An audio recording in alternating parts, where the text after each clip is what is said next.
জয় শ্রীরাম এই তিনটে অক্ষর দিয়ে শুরু হয়েছিল অযোধ্যা ভ্রমণ এবং শেষও হয়েছিল এই তিনটে অক্ষর দিয়ে। বুঝতেই পাচ্ছেন আমি অযোধ্যায় এসেছি।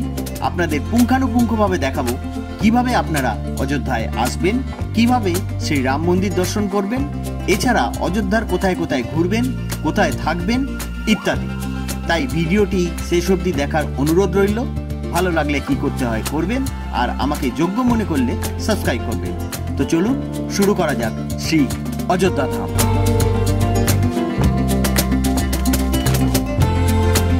গত 2রা ফেব্রুয়ারি কলকাতা স্টেশন থেকে 12:15টার সময় জম্মু তাওয়াই এক্সপ্রেস করে রওনা হয়েছিলাম অযোধ্যার উদ্দেশ্যে।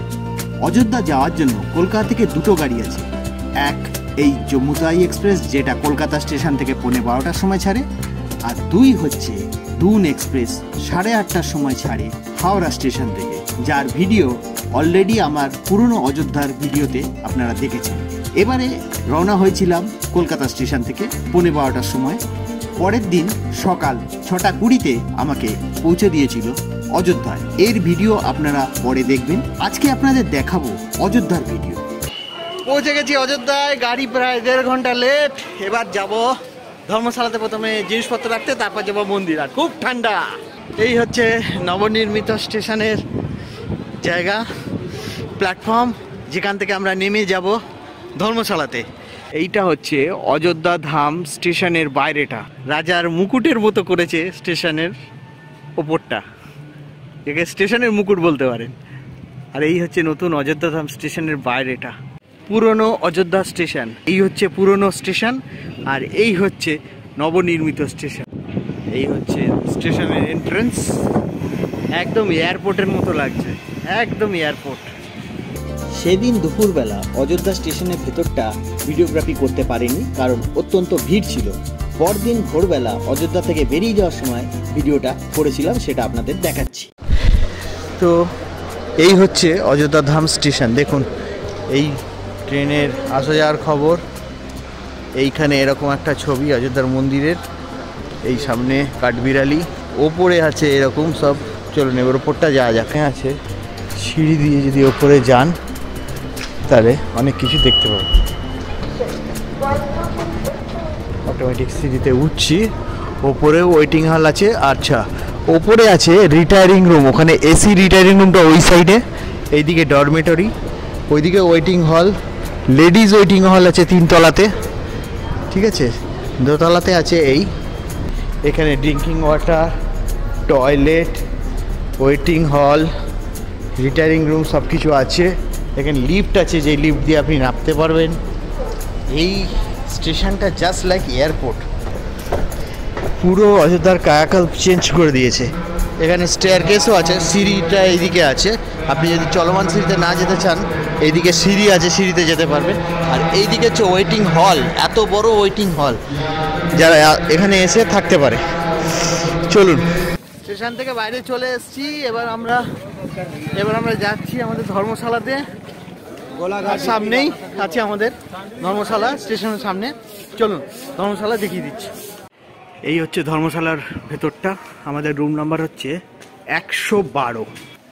এই হচ্ছে 112 নম্বর রুম। এই হচ্ছে রুম 2000। এই একটা রুম, বেসিক রুম। এখন অযোধ্যাতে এরকমই রেট চলছে। এই ধর্মশালা ছাড়াও আরও কিছু ধর্মশালার নাম এবং ফোন নাম্বার আপনাদের ছবিতে দিয়ে দিলাম, যেখানে ফোন করে আপনারা এখানকার রেট এবং বুকিং সম্বন্ধে ইনফরমেশন পেতে পারেন।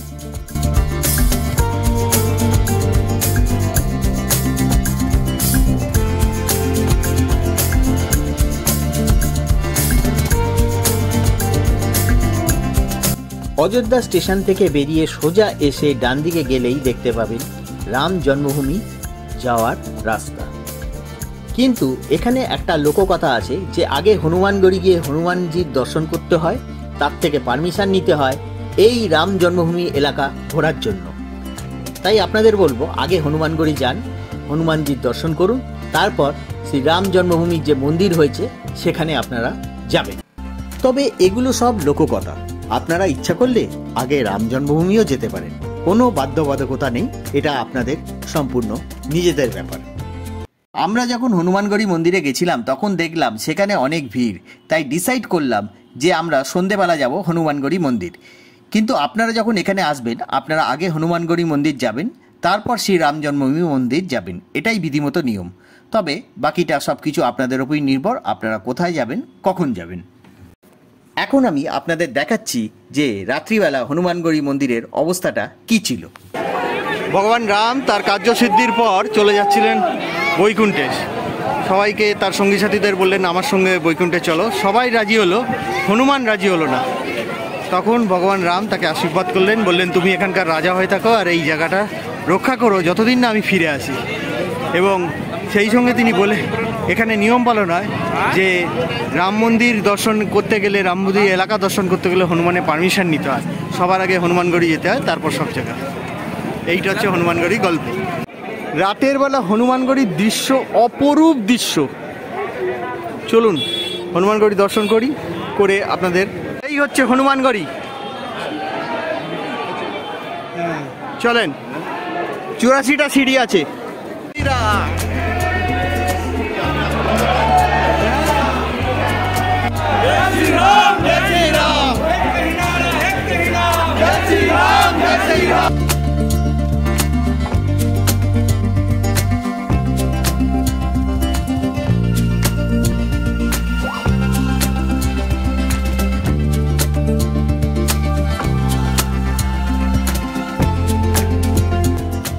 এই হচ্ছে মন্দিরের ঢোকার গেট। পুরনো মন্দিরটা আগে এখানে ছিল। আমি আপনাদের বোঝাতে পারবো না যে কি আনন্দ হচ্ছে আমার। এইটা হচ্ছে দেখুন সুগ্রীব কিলা। এই যে কিলাটা না, এরও একটা গল্প আছে। এটা কনস্ট্রাকশন হয়েছে যখন যুদ্ধ জয় করে অযোধ্যায় ফিরেছিল, সুগ্রীবকে এখানে থাকতে দিয়েছিল, ঠিক আছে? সেই থেকে এই জায়গাটার নাম হয়ে যায় সুগ্রীব কিলা। ये लेके नहीं जा सकते हैं, अंदर जमा हो जाएगा। এখানে সমস্ত কিছু জমা হবে। পান গুটকা কিছু থাকলে সব বার করে দেন, আর যদি ফেরার সময় কিছু নেওয়ার ইচ্ছা হয় নিয়ে নেবেন। সামনে গিয়ে লকার রুম আছে, লকার রুমে সমস্ত কিছু জমা হয়ে যাবে। এই পর্যন্তই আপনাদের দেখাতে পারবো। আগে মন্দিরের ভেতরে যাই, তারপর ভালো করে আপনাদেরকে বলছি কি দেখলাম কি দেখলাম না। খুব ভালো করে দর্শন হলো, খুব ভালো করে দর্শন। এত সুন্দর হতে পারে না, কিন্তু দুঃখের বিষয় মোবাইল ক্যামেরা কিছু নিয়ে ঢুকতে পারিনি। অনেকে নিয়ে ঢুকেছে, তাদের থেকে কেড়ে নেওয়া হয়েছে। দর্শন ভালো করে করলেও মনে একটা খুঁত থেকে গেছিল যে এত দূর এসে রাম মন্দিরের ছবি তুলতে পারবো না।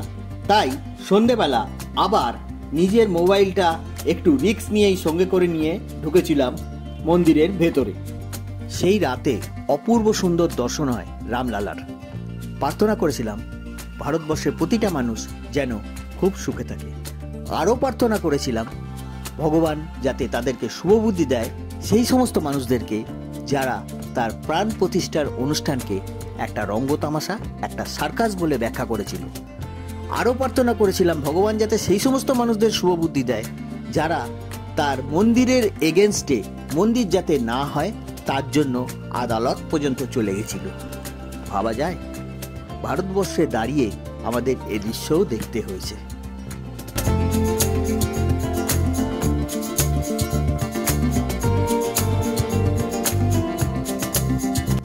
রাম জন্মভূমি দেখার পর আপনারা চলে আসুন দশরথ মহলে এবং দশরথ মহলটা দর্শন করে নিন। এখানে ভান্ডারা লেগেছে সকালবেলা নাস্তা করানোর জন্য, সেখানে খেতে এসেছি আমরা। কি দিয়েছে ভান্ডারায় দেখুন, পোহা আর একটা চিক্কি আর চা। সকালবেলা ভালো টিফিন হয়ে গেল বলেন। এখানে একটা কথা বলা হয়নি, সেই দিন অযোধ্যাতে খাওয়া খরচের জন্য আমাদের কোনো রকম অর্থ ব্যয় করতে হয়নি। জায়গায় জায়গায় ভান্ডারা ছিল এবং সেখানেই আমরা খেয়েছি। এটা হচ্ছে আমাবা রাম মন্দির, যেটাকে সীতার রসোইঘর বলে। চলুন ভেতরে যাওয়া যাক। আসতেই সীতার রান্নাঘর, পুরো ঘিয়ের গন্ধ বেরোচ্ছে। এখানে কোনো রকম পয়সা নেওয়া হয় না, বিনা পয়সায় সবাইকে খাওয়ানো হয়। এই যে দেখছেন ওপরে যাচ্ছে সব খাবার ঘর ওপরে। এখানে রাধাকৃষ্ণ মন্দির আছে। চলুন মন্দিরগুলো এক এক করে দেখে নেওয়া যাক। এইটা হচ্ছে রাধাকৃষ্ণের মন্দির, এইটা হচ্ছে লক্ষ্মীনারায়ণের মন্দির, এইটা হচ্ছে শ্রী হনুমানের মন্দির, এইটা হচ্ছে মা দুর্গা, আর এটা হচ্ছে শিব দরবার যাকে বলে। এখন এসছি দশরথ মহলে। এই হচ্ছে দশরথ মহল, রাজা দশরথের মহল, প্যালেস যাকে বলে। ভগবান রামের ছোটবেলাটা এখানেই কেটেছিল বলে রামায়ণ অনুসারে আমরা জানতে পারি। এখানে এলে একটা জিনিস দেখবেন, চারদিকে সীতারাম সীতারাম হচ্ছে, খুব ভালো লাগবে। এই হচ্ছে হনুমানজি, ঢুকেই দেখবেন ডানাতে একটা হনুমানজির মন্দির আছে।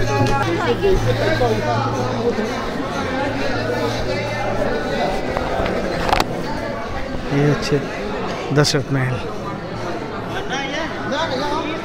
অপূর্ব সুন্দর এর কারুকার্য। এইখানে সাধারণত রামীরা, বাড়ির মহিলারা সাধারণত এই জায়গায় বসতেন। এই হচ্ছে দশরথ মহল, দেখুন কারুকার্যটা দেখুন শুধু। বাড়ির মহিলারা এইসব জায়গায় থাকতো আর এখানে সভা বসত।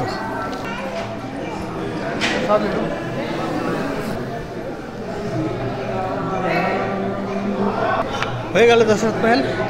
এবার যাব কনক ভবন, যেটাকে সীতার প্রাসাদ বলে। এই দশরথ মহল থেকে বেরিয়ে এদিকের রাস্তাটা গেছে হনুমানগড়ি, আর আমরা এই দিকে যাব কনক ভবন। এই হচ্ছে কনক ভবন, মা সীতার ভবন। ভগবান রাম যখন মা সীতাকে বিয়ে করে এনেছিলেন তখন মা কৈকেয়ী এটা দান করেছিলেন। এই হচ্ছে সেই কনক ভবন, যেখানে মা সীতা ভগবান রামের সাথে এখানে থাকতেন। চলো ঢোকা যাক কনক ভবনে। এই হচ্ছে কনক ভবন, দেখুন অসাধারণ।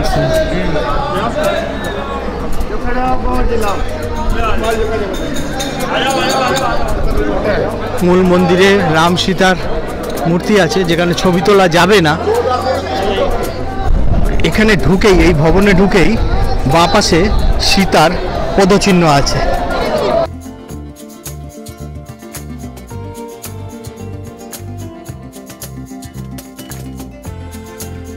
রাজদার মন্দির, যেটাকে অযোধ্যার রাজার মন্দির বলে। চলুন যাওয়ার আগে। এই হচ্ছে রাজদার মন্দির। অযোধ্যা বলতেই আমরা যে মন্দিরটাকে চিনতাম, এই হচ্ছে সেই রাজদার মন্দির। আর ওই দিক থেকে রাম মন্দিরের রাস্তা।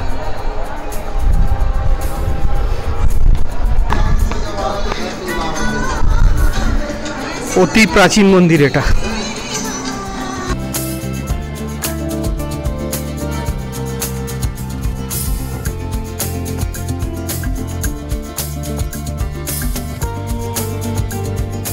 কনক ভবন দেখে নেওয়ার পর মেন রোডে এসে একটা টোটো বা বাস করে চলে আসুন সরজু নদীর তীরে। আমরা বাসে করে যাচ্ছি সূর্যঘাট।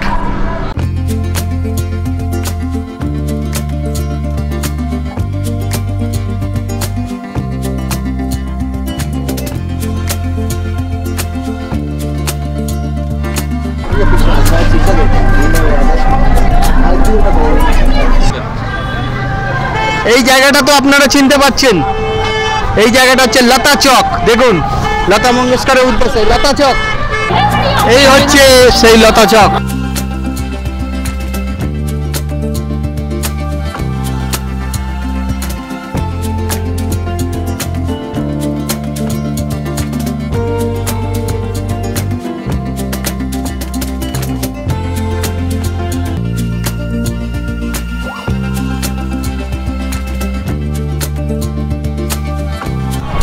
এখন যাচ্ছি সরজু ঘাটে, চলুন সেখানে গিয়ে অনেক কথা আছে।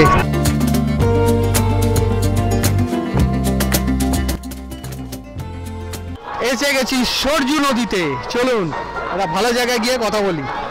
তো যে কথাটা বলছিলাম, এই হচ্ছে সেই নদী যেখানে ভগবান রাম তার ভাইদের সঙ্গে স্নান করতেন বলে কথিত আছে। লোকশ্রুতি আছে, অ্যাকর্ডিং টু রামায়ণ, ভগবান রাম এইখানেই তার ভাইদের সঙ্গে স্নান করতেন। এই হচ্ছে সেই সরজু নদী। সরজু নদীর তীরে আরতি হয় সন্ধেবেলা। সেই আরতি ইচ্ছা করলে আপনারা দেখে নিতে পারেন। আমাদের ভাগ্যে সেই আরতির পুরোটা দেখা সম্ভব হয়নি, কেন আমাদের সেই দিন সন্ধেবেলা হনুমানগড়ি হয়ে আবার শ্রীরাম জন্মভূমির যে মন্দির আছে সেখানে যাওয়ার পরিকল্পনা ছিল। তো হয়ে গেল সরজুঘাট, এইবার যাব নাগেশ্বরনাথ মন্দির। চলুন, প্রথমে রামকি পেরি, তারপর নাগেশ্বরনাথ মন্দির। আর আমি যেভাবে বলছি সেইভাবেই ঘুরবেন, তাহলে ঘোরাটা অনেক ইজি হবে। অনেকে অনেকভাবে দেখায়, আমি যেভাবে দেখাচ্ছি গুগল ম্যাপে ফেলে একটু দেখে নেবেন, এইভাবে ঘুরলে আপনারা ভালো করে ঘুরতে পারবেন। এই দিক দিয়ে এলাম সরজুঘাট থেকে, আর রাস্তাটা পার করে ঠিক সিঁড়ি দিয়ে নেমে যাবে রামকি পেরি। সরজু নদীর তীরে ঘুরে নেওয়ার পর আপনারা চলে আসুন রামকি পেরিতে। হরিদ্বারে যেমন আছে হরকি পেরি, অযোধ্যায় আছে রামকি পেরি। রামকি পেরি ক্রস করে ওই পারে গেলেই দেখতে পাবেন একটা মন্দির আছে, মন্দিরটার নাম হচ্ছে নাগেশ্বরনাথ মন্দির। এই মন্দিরের গল্পটা হচ্ছে ঠিক এরকম। ভগবান রাম বৈকুণ্ঠে চলে যাওয়ার পর তার ছেলে কুশ এই সরজু নদীতে স্নান করছিল। স্নান করার সময় তার হাতের আমলেটটা খুলে পড়ে গেছিল জলের মধ্যে। এক নাগকন্যা সেই আমলেটটা খুঁজে পায় এবং সেটা সে কুশকে ফেরত দিতে যায়।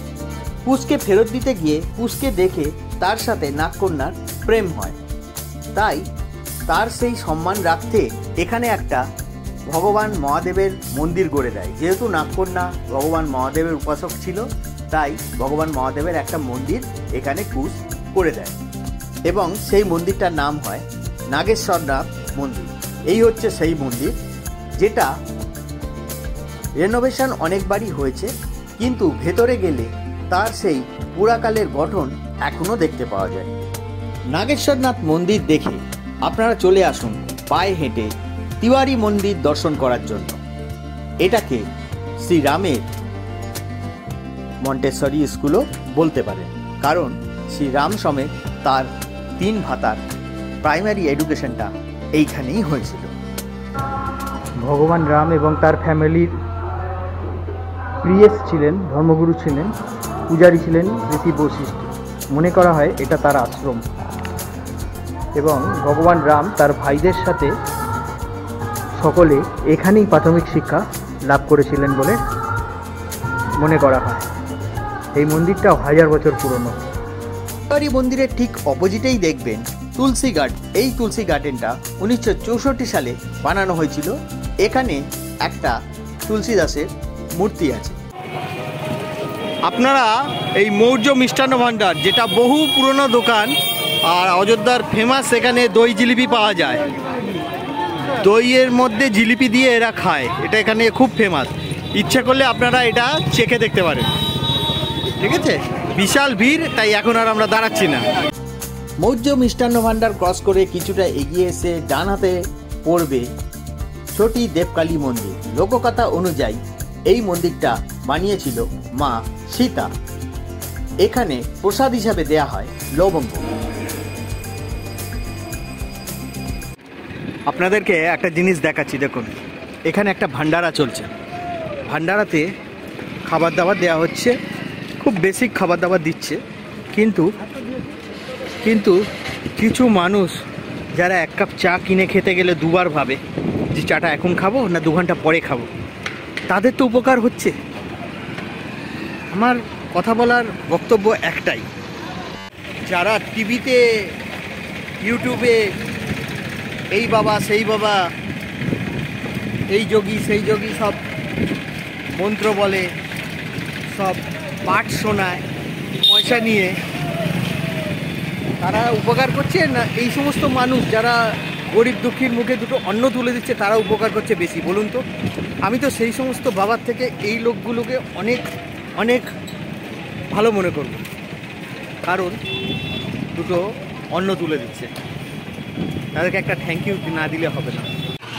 भैया खाना अच्छा लगा, थैंक यू, बहुत भूख लगा था। जय श्री राम।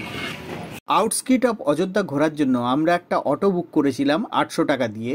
এই অটোটা আমাদেরকে সুরজকুণ্ড, দশরথ সমাধি, নন্দীগ্রাম আর গুপ্তার ঘাট ঘুরিয়ে অযোধ্যায় ফিরিয়ে আনবে। তো প্রথমে যাচ্ছি সুরজকুণ্ড, এখান থেকে 7 কিলোমিটার ডিস্টেন্স। আর দেখুন এই হচ্ছে গিয়ে সেই সূর্যস্তম্ভ যেগুলো নতুন লাগানো হয়েছে এয়ারপোর্ট থেকে আসার পথে। এই হচ্ছে সেই সূর্যস্তম্ভ। দেখুন আর অযোধ্যা শহরের ট্যুরটা যদি সকাল সকাল করে নিতে পারেন তাহলে সেই দিনই ঘুরে নিন অযোধ্যার আউটস্কিট। আর আমার মতামত যদি চান তাহলে আমি বলবো হাতে একটা দিন সময় বেশি নিয়ে আসুন, পরের দিন ঘুরুন অযোধ্যার আউটস্কিট। তাতে সমস্ত জায়গাগুলো সুন্দর করে ঘুরে আপনারা দেখতে পারবেন।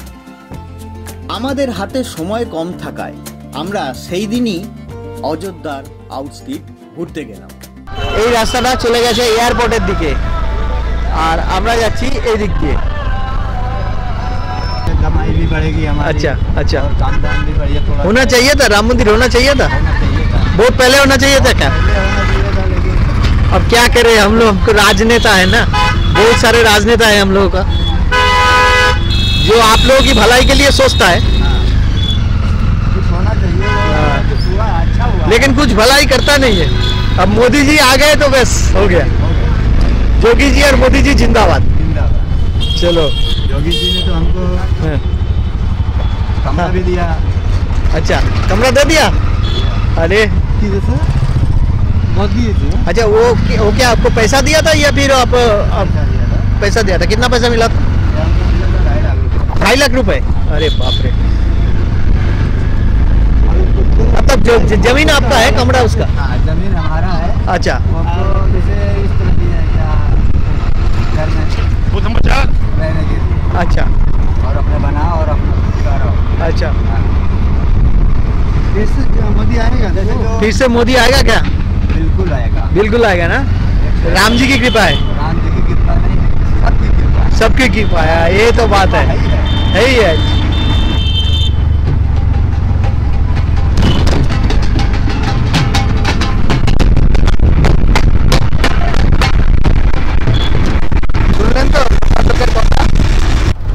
এসছি সুরজকুণ্ডে, এখানে 10 টাকার টিকিট কাটতে হবে।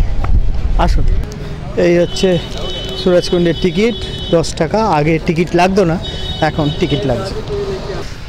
আচ্ছা, সুরজকুণ্ড হচ্ছে সেই জায়গা যেখানে ভগবান রামের পরিবার এখানে স্নান করতেন, আর এখানে একটা সূর্যদেবের মন্দির আছে, সেই মন্দিরে তারা পুজো দিতেন। সাজানো হচ্ছে একটা বাগান। লাস্ট টাইম যখন এসেছিলাম আপনারা দেখেছিলেন, তখন কিন্তু এতটা ডেভেলপ ছিল না। এই রাম মন্দির প্রাণ প্রতিষ্ঠার সাথে সাথে এই জায়গাটাও ডেভেলপ হয়ে গেছে, খুব সুন্দর এই জায়গা। এই হচ্ছে সেই সুরজকুণ্ড যেখানে ভগবান রামের পরিবার স্নান করত বলে লোককথা আছে। এই হচ্ছে সেই সূর্য মন্দির, সামনেই একটা ভগবান মহাদেবের মন্দির আছে। এই হচ্ছে ভগবান মহাদেবের মন্দির।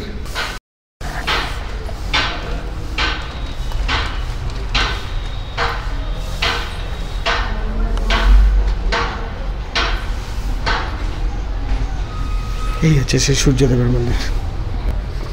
নতুন মন্দিরটা রেনোভেট হয়েছে, প্রায় 400 বছর হয়ে গেছে, কিন্তু বহু প্রাচীন এই মন্দির। আর তখনকার সময়কার বিগ্রহ দেখুন নিচে রাখা রয়েছে। ভালো করে দেখুন নিচের দিকে যে এই যে মূর্তিগুলো দেখছেন, এগুলো প্রাচীন মূর্তি। পরে যখন রেনোভেট হলো তখন এই মূর্তিগুলো করা হয়েছে। এই হচ্ছে সূর্যদেবের মন্দির। চলুন এবার অন্যদিকে যাওয়া যাক। হয়ে গেল সূর্যকুণ্ড, এবারে আমরা যাব রাজা দশরথ সমাধি। চলুন যাওয়া যাক।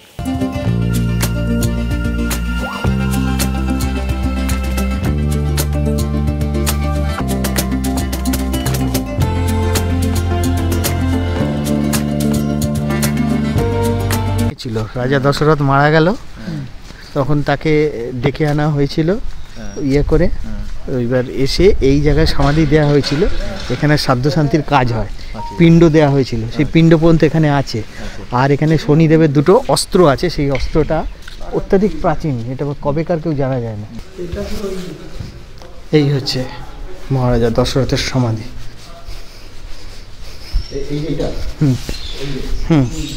এইটা হচ্ছে কি, আসেন, এইটা হচ্ছে পিণ্ড দেওয়া হয়েছিল 3 জনে। হ্যাঁ, আর এই যে অস্ত্রটা দেখছেন, এই যে 2টো অস্ত্র, এই 2টো অস্ত্র হচ্ছে শনিদেবের অস্ত্র বলে, বহু প্রাচীন অস্ত্র, কবেকার অস্ত্র কেউ জানে না। এটা হচ্ছে দশরথের নাকি এটা ভগবান রামের রামের পরে দিয়েছে। আচ্ছা, হ্যাঁ, এটা বোধহয় তাদের গুরুদেবের, আর এইটা বোধহয় হচ্ছে গিয়ে রাম লক্ষ্মণ ভরত শত্রুঘ্ন পাইছাম, আর এই 3টে পিণ্ড দেওয়া হয়েছিল।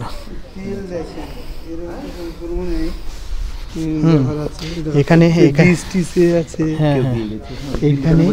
এখানে ভগবান শনিদেবের একটা মন্দির আছে, হ্যাঁ, যেখানে বলে মুক্ত হস্তে দান করলে মঙ্গলবার আর শনিবার মনোকামনা পূর্ণ, এটা লোকে বলে। এরপর আমরা রওনা হয়েছিলাম ভরত হনুমান মিলনস্থল নন্দীগ্রামের উদ্দেশ্যে। রাজা দশরথ সমাধিস্থল থেকে সেই জায়গার দূরত্ব 21 কিলোমিটার। এখন এসছি প্রাচীন মন্দির নন্দীগ্রাম ভরতকুণ্ড। ভগবান রামকে যখন বনবাস দেওয়া হয়েছিল এবং ভরতকে রাজা করা হয়েছিল, ভরত ভগবান রামের খড়মটা এনে এখানে তপস্যা করছিলেন এবং হনুমান এখান দিয়ে তখন গন্ধমাদন পর্বত তুলে নিয়ে যাচ্ছিলেন লক্ষ্মণকে সুস্থ করার জন্য। সেই সময় ভরত বান মেরে হনুমানকে নামিয়েছিলেন, পরে তার পরিচয় পেয়ে ভরতের সঙ্গে হনুমানের মিলন হয়েছিল। এই হচ্ছে সেই জায়গা। এই জায়গাটা দেখুন, এখানে আসুন। এই হচ্ছে সেই বটবৃক্ষ যেখানে হনুমান এবং ভরতের মিলন হয়েছিল। এটা হচ্ছে প্রাচীন ভরত গুফা।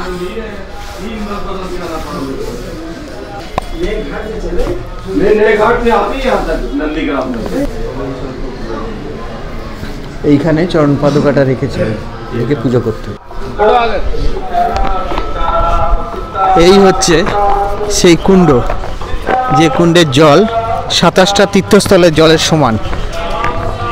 এই কুণ্ডের জল আমরা পান করেছি। এই হচ্ছে সেই কুণ্ড। নন্দীগ্রামের পাশেই আছে ভরত হনুমান মিলন মন্দির, নন্দীগ্রাম ভরতকুণ্ড। চলুন এই মন্দিরটাও দেখে নেওয়া যাক। মন্দিরটা খুবই সুন্দর।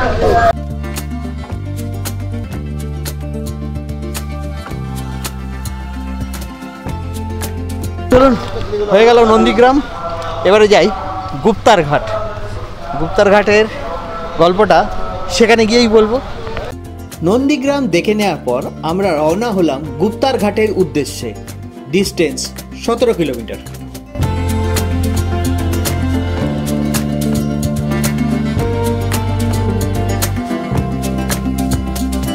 এসছি গুপ্তার ঘাটে। এই হচ্ছে গুপ্তার ঘাট। এই গুপ্তার ঘাট ব্যাপারটা কি, যারা আমার আগের ভিডিও দেখেছেন তারা জানেন ভগবান রাম নিজের কার্য শেষ করার পর বৈকুণ্ঠে ফিরে গেছিলেন যে জায়গাটা দিয়ে, সেই জায়গাটা হচ্ছে এই গুপ্তার ঘাট। এই হচ্ছে সেই গুপ্তার ঘাট যেখান থেকে ভগবান রাম বৈকুণ্ঠে চলে গেছিলেন।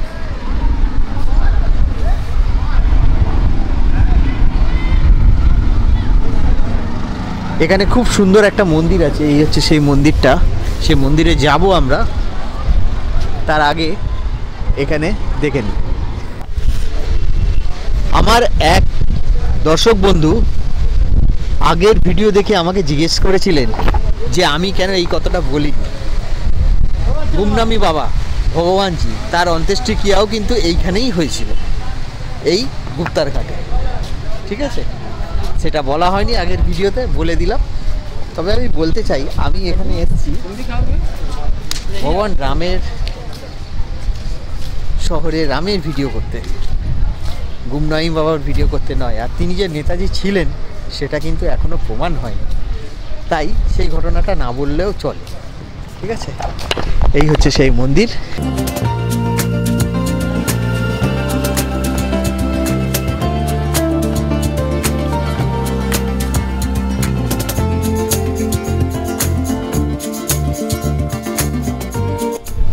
একটা জিনিস দেখাচ্ছি দেখুন, গতবার ওইখানে দাঁড়িয়ে ভিডিও করেছিলাম, এই সমস্ত জায়গায় জল ছিল, এখন এখানে চড়া পড়ে গেছে, তাই নদীর ধারে আমরা চলে এসেছি, গুপ্তার ঘাটের নদীর ধারে। এই হচ্ছে গুপ্তার ঘাট, যেখান থেকে ভগবান রাম তার এই পৃথিবীর কার্য শেষ করার পর চলে গেছিলেন বৈকুণ্ঠে নিজের জায়গায়। তো বন্ধুরা, ভগবান রামের বৈকুণ্ঠে যাওয়ার সাথে সাথে রামায়ণের সমাপ্তি ঘটেছে। আর ভগবান রাম বৈকুণ্ঠে গেছিলেন এই গুপ্তার ঘাট থেকে। তাই আমি গুপ্তার ঘাটে এসে আমিও আমার ভিডিও সমাপ্তি করছি। এই ভিডিওটা কেমন লাগলো বলবেন, ভালো লাগলে লাইক আর শেয়ার, আমার চ্যানেলে নতুন হলে সাবস্ক্রাইব করার সময় বেল আইকনটা অন করে দেবেন, তাতে আমি যখনই একটা নতুন ভিডিও দেবো তার ইনস্ট্যান্ট নোটিফিকেশান যাবে আপনার কাছে। ঠিক আছে, আজ এই অবধি, আপনারা এনজয় করুন গুপ্তার ঘাট।